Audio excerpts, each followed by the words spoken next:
Hello, and welcome to In Case You Missed It, Black Audacity Style. Today, we will bring you up to date on all the news that you may have missed last week. I'm LaWanda Morris, CEO of Black Audacity Magazine, and your host for the evening. Now, today we will be discussing a lot of different news topics, including the 27-year-old murder investigation of Tupac Shakur, the tragic death of former New England Patriot Russ Francis, Nobel Prize winners in physiology and medicine, and why the US government keeps shutting down or coming close to it. And we'll also discuss a few more breaking news and hot topic subjects where we'll include the story about a missing 9-year-old girl who went missing when her family went camping. Yes, she has been returned, but we'll still get into it, that and other breaking news and hot topics. So grab yourself a snack, pour yourself a drink, and let's get into it. In political news, the US government has shut down about 10 times in the past 40 years.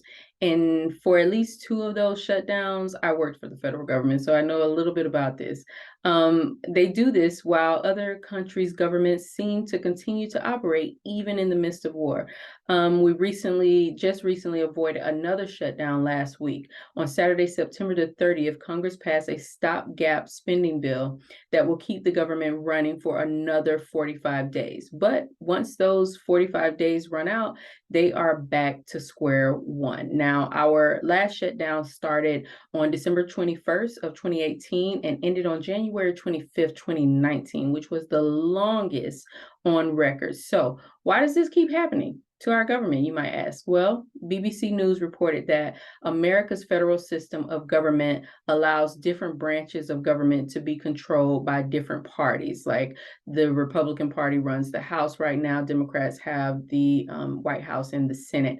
The structure was devised by our founders to encourage compromise to deliberation, but it has clearly not always been effective. And in 1980, the government took a much stiffer approach and initiated a spending law that banned government from entering into contracts without congressional approval. Now, before, if there was a gap in budgets, for example, the government had allowed necessary spending to continue, but after that law was passed, it was a no budget zone, a no budget spending zone, without any consideration for federal employees who do not get paid when the government shuts down, unless you're lucky enough to be considered a essential employee, which thank God I was at the time that I worked in the federal government. Now, we all will be waiting in anticipation in hopes that some kind of deal will be reached and very soon, so that these federal government workers will not be put out of work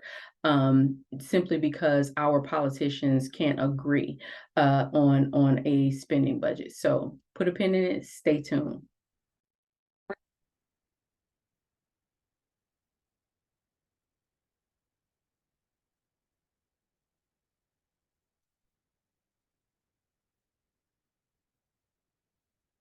Now let's turn to some sad sports news. Former NFL New England Patriots star Russ Francis has died in a plane crash on Saturday, October 2nd, along with Richard McSpadden. The Cessna Cardinal that they were flying in crashed near a runway off of Lake Placid Airport, striking an embankment, CNN has reported. The plane experienced some kind of emergency soon after taking off, but the details are still unknown and are being investigated. Russ retired in 1998 from the NFL and was in the top 15 for tight ends in receptions, touchdowns, and receiving yards in a career. He was also a fan favorite. McSpadden was a former commander of the U.S. Armed Forces Thunderbirds demonstration team, and he was well respected. I want to send my condolences to the family and friends of both men. In health news, this year's Nobel Prize in Physiology and Medicine was awarded to Caitlin Carrico and Drew Weissman for their work on mRNA vaccines, which have been crucial to helping lower the spread of COVID-19. The announcement was made on Monday, October 2nd, where Kariko is a Hungarian American biochemist and Weissman is an American physician. They both are professors at the University of Pennsylvania. They published their results back in 2005, but they didn't receive much attention back then. But their findings would later become vital through the COVID pandemic. The mRNA and COVID vaccines together have helped save millions of lives, prevented COVID from spreading faster, and has reduced the burden of overall disease and enabled societies to open back up after the initial shutdowns that occurred all around the world. Now, this discovery could also help develop vaccines for many other diseases, including HIV. This news should give all of us hope for a future with fewer diseases, or at least when those diseases present themselves the way that COVID-19 did, we will be ready for them. In celebrity news, a suspect has been arrested, finally, in the murder of legendary rapper Tupac Shakur. The murder has gone unsolved for 27 years, and a grand jury has now indicted Dwayne Keith Davis. Davis was arrested Friday, September the 29th, after police searched his wife's home back in July. During that search, they found a memoir that Davis wrote. In the memoir, he detailed his gang life as well as the murder of Tupac, CNN has reported.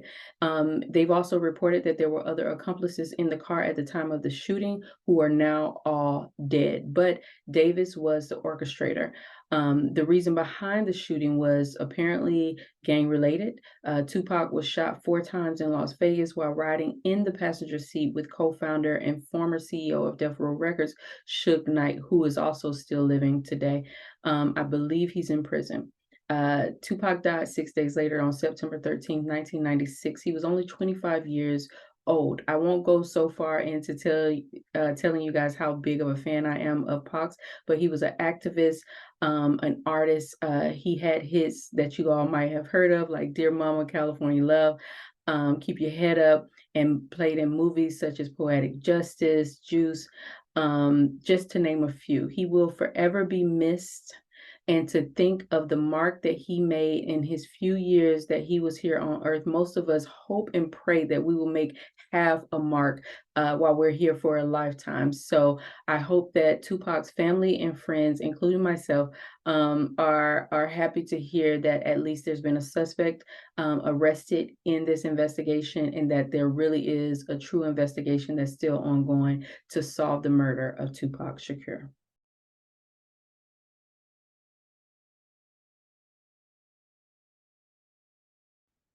And finally, in breaking news, this one is exciting, I promise. LaFonza Butler is now our first Black known lesbian in Congress. Butler was chosen by California Governors Gavin Newsom to succeed late Democratic Senator and political giant Dianne Feinstein. Now, Butler has a resume too long to list here, but she will also be adding to her resume that she's the only Black woman serving in the Senate, and she's only the 3rd Black woman to serve in U.S. history. Now, this is so incredible and something to be proud of as a Black woman. Now, some not so good news. A grant program for Black owned businesses owned by Black women was temporarily blocked by a federal appeals court. Now, as reported by ABC News, the 2-1 decision by the Atlanta-based 11th U.S. Circuit Court of Appeals temporarily prevents the Fearless Fund from running the Stivers Grant Contest, which awards $20,000 to businesses that are at least 51% owned by Black women. The grant is one of several programs run by the Fearless Fund to help Provide access to funding for Black female entrepreneurs. The fund has also filed a lawsuit and has recruited top gun civil rights lawyers such as Ben Crump to defend their case. I won't get too far into the weeds and details of this lawsuit, but it was brought by parties who are looking to block the progress and success of Black women, at least in my opinion, when it's already so hard for us as Black female entrepreneurs. And I should know, right? I really do hope that the Fearless Fund wins this battle for all Black women, and I will certainly keep an eye out for how this goes and keep you guys posted. In other breaking news and hot topics, a Potomac, Michigan man who was known to pose on social media as underage girls to help authorities catch sexual predators online was shot and killed on Friday, September the 29th. 40-year-old Robert Wayne Lee was confronted by two men outside a restaurant in Potomac where he was shot several times and died. Now, Lee accused one of the men of being a pedophile and then punched him, apparently. One man pulled out a knife and the other man pulled out a gun and shot and killed Lee. His efforts didn't fall short. According to officials, his posing as underage girls has led to criminal charges being filed against several men, although one of the men was mistakenly identified. Now, authorities have two suspects in custody. Lee did what he could and what he thought was right to help fight against pedophilia. And for that, I applaud him and I send condolences to his family and friends. And finally, a short story about with a happy ending. A 9-year-old girl went missing from a family camping trip in upstate New York.